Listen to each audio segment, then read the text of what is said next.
শেখ শাহজাহানের যে ঘটনাটা হয়েছিল, আমি এটা সবার জন্য বলছি এবং বাংলার প্রত্যেকটা মানুষ যাদের মনে সন্দেশখালি নিয়ে কোনো সমস্যা বা কোনো প্রশ্ন রয়েছে, আমি সকলের উদ্দেশ্যে বলছি। 5 তারিখ শেখ শাহজাহানের যে ঘটনা, অর্থাৎ 5ই জানুয়ারি যে ঘটনাটা ঘটেছিল, যেখানে ইডি আধিকারিকদের উপর হামলা চালানো হয়েছিল বলে তারা অভিযোগ করেছিল এবং তারাই এফআইআর করেছিল, ইডির আধিকারিকরা।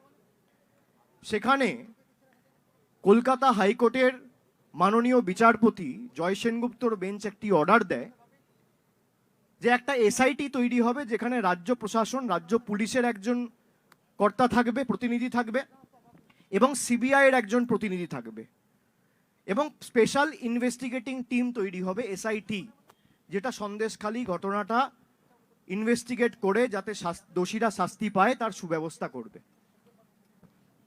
খুব সম্ভবত 10-12 দিন পরে ইডি অ্যাপিল করে মাননীয় হাইকোর্টের প্রধান বিচারপতির বেঞ্চে অ্যাপিল করে তারা স্টে চায় এবং ইডির অ্যাপিল অনুযায়ী কলকাতা হাইকোর্টের প্রধান বিচারপতির বেঞ্চ সেই স্টে মঞ্জুর করে।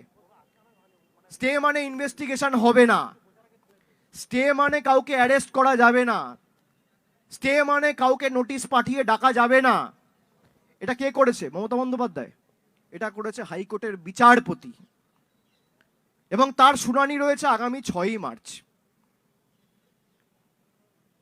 তা হাইকোর্ট যদি বিচার ব্যবস্থা যদি রাজ্য পুলিশ প্রশাসনের হাত পা বেঁধে দেয়, এফআইআর স্থগিত করে দেয়, তাহলে পুলিশ অ্যারেস্ট করবে কোত্থেকে?